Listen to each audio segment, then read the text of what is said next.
সেটা হলো নিউ গীতাঞ্জলি, দেখতেই পাচ্ছ। এটা ছিল হোটেলের রেস্টুরেন্ট এরিয়া, দেখতেই পাচ্ছ বন্ধুরা। এটা হোটেলের টয়লেট, এটা হলো সুইমিং পুল কমপ্লেক্স। শেয়ার করবো আমাদের রুমের ট্রাফিকটা কত ছিল। Guys, welcome back to my channel exploring with Puja. তো অনেকদিন বাদে একটা ব্লগ নিয়ে এসেছি।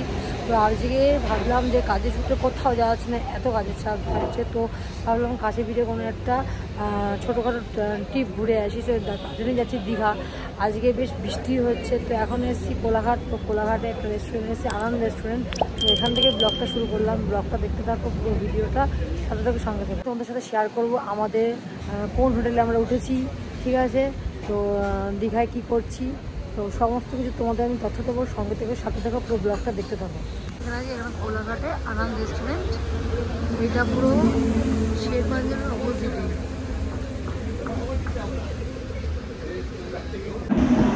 ব্রেকফাস্টে নিয়েছিলাম মশলা ধোসা আর হলো লুচি আলুর তরকারি। এই হোটেলটা নিয়েছি সেটা হলো নিউ গীতাঞ্জলি, দেখতেই পাচ্ছ, একদম সমুদ্রের পাশে। এইখান দিয়ে আসলাম, এটা হলো সমুদ্র সৈকত। দীঘাতে প্রচুর বৃষ্টি হচ্ছে, নিম্নচাপের দরুন। এই আমাদের হোটেল নিউ গীতাঞ্জলি, মানে রাস্তার উপরে। এইটাই হলো পার্কিং লট। হোটেলে ঢোকার মুখে দুদিকে দুটো গার্ডেনের মতো বসবার জায়গা ছিল, প্লাস দোলনাও ছিল। আর আমাদের ঢোকার সাথে সাথেই দিয়ে দিয়েছিল ওয়েলকাম ড্রিঙ্কস। এটা আমাদের রিসেপশন।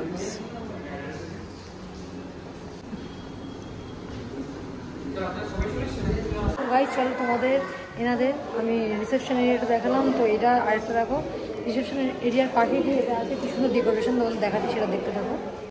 এটা ছিল এনাদের পুরো লবি এরিয়া, যেখানে বসবার জন্য অনেক জায়গা ছিল। এখানে চাইলে আপনারা রেস্টও নিতে পারেন। দেখো সিস্টেম আছে। চলো তোমাদের আমাদের রুমটা দেখাই। এটা হলো আমাদের রুম 111 ফার্স্ট ফ্লোরে। তো এখানে একটা দিয়েছে, একটা ওয়ার্ড্রপ আছে। ওয়ার্ড্রপটা বেশ বড়ই আছে, দেখতেই পাচ্ছ।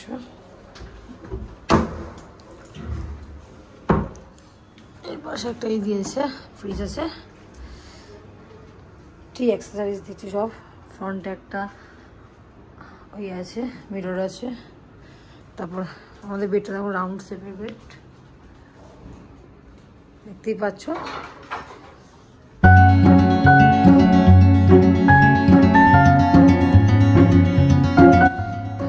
এখানে বসবার জন্য আছে, সোফা আছে, টেবিল আছে। আমাদেরটা সি ভিউ। চলো বন্ধুরা, তাহলে এনাদের টয়লেটটাও দেখায়। টয়লেটটা বেশ বড় ছিল। টয়লেটের মধ্যে বেসিক কিটগুলো ছিল, আর একটা গিজার ছিল। টয়লেটের মধ্যে স্নান করার জন্য বালতি মগ সবই ছিল, আর বেশ পরিষ্কার পরিচ্ছন্ন, আর বেশ বড় ছিল। এই যে দুটো চেয়ার আছে, আর এখান থেকে পুরো সি এর ভিউটা পাওয়া যাবে। জায়গাটা বেশ ভালোই, বাইরে বৃষ্টি পড়ছে।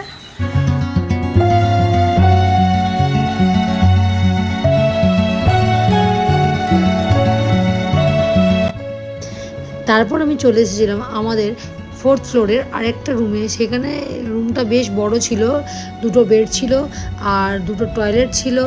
আর এটা ছিল প্রাইভেট গার্ডেন, কিন্তু এটা সি ভিউ ছিল না। ব্যালকনিতে যে সিটা দেখা যাবে সেরকম ছিল, কিন্তু বেশ রুমটা অনেক বড় ছিল। 4 জনের জন্য বেশ কমফোর্টেবল রুম।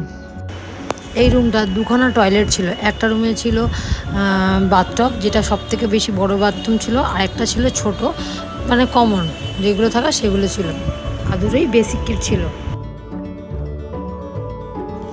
তারপর ফ্রেশ হয়ে চলে এসেছিলাম এদের রেস্টুরেন্টে লাঞ্চ করতে।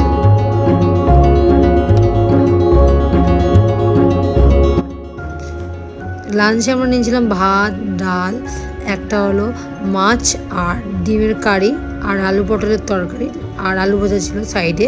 তো রান্নাগুলো বেশ ভালোই ছিল বলে। এই যা ওয়েদার, এখন অবধি বৃষ্টি কমছে না। জানি না বৃষ্টি কখন কমবে, আর আজকে তো কমবেই না, বলছে নাকি নিম্নচাপ। তো বৃষ্টিকে উপেক্ষা করেই ছাতা নিয়ে বেরিয়ে পড়েছি সমুদ্রের পাড়ে। এখন বাজে বিকেল, একটু জাস্ট কমেছে, সবাই ছাতা নিয়ে বেরিয়েছে। ভিউটা দেখো, বন্ধুরা ভিউটা দেখো, এই হলো বর্ষার সমুদ্র,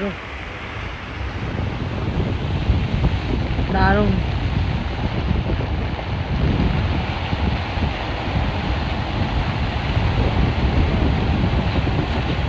আহ্বান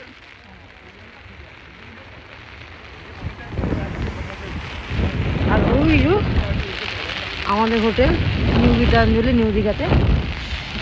তো এত হাওয়া দিচ্ছে, ছাতাও মানছে না, আর সেই লেভেলের বৃষ্টি হচ্ছে। তারপর এসেছিলাম ডিনার করতে, যেখানে ছিলাম egg chow mein, chilli chicken, tandoori রুটি, একটা আলু পটল দিয়ে পোস্ত দিয়ে তরকারি, আর কিছু নিইনি বিশেষ রাতে। কিন্তু খাবারগুলো মোটামুটি বেশ প্রাইসটা বেশ ভালোই ছিল, প্লাস খাবারগুলো একটু রিচ ছিল বলতে গেলে। এটা ছিল এনাদের মকটেল কাউন্টার, বিভিন্ন ধরনের মকটেল পাওয়া যায়। Hello guys, good morning. আজকে আমাদের দীঘার সেকেন্ড দিন। কালকে প্রচুর বৃষ্টি হয়েছে, যার ফলে কালকে একটু বেরোনো যায়নি।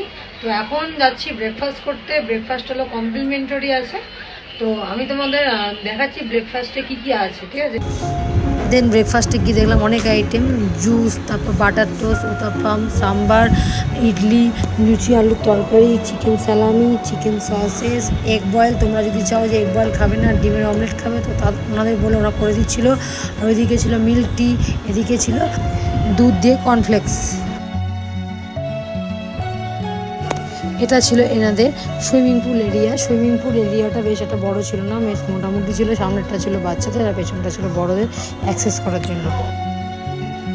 শেয়ার করবো আমাদের রুমের ট্রাফিকটা কত ছিল, কীরকম রুম প্রাইস। ওকে, রুম প্রাইস যেটা আমরা নিয়েছিলাম, যেটা সি ফেসিং ছিল 5,500 টাকা।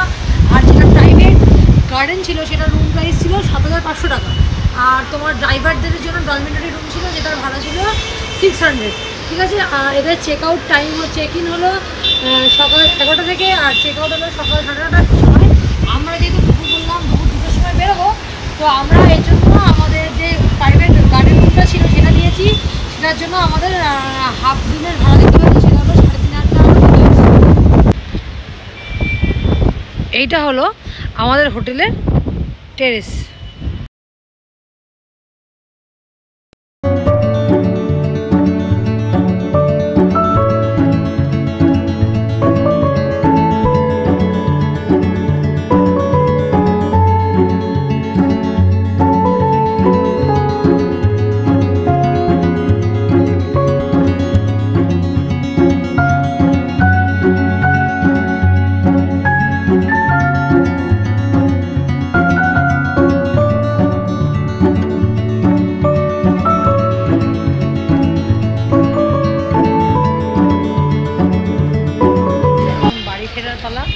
তো এখানেই ব্লগ এন্ড করলাম।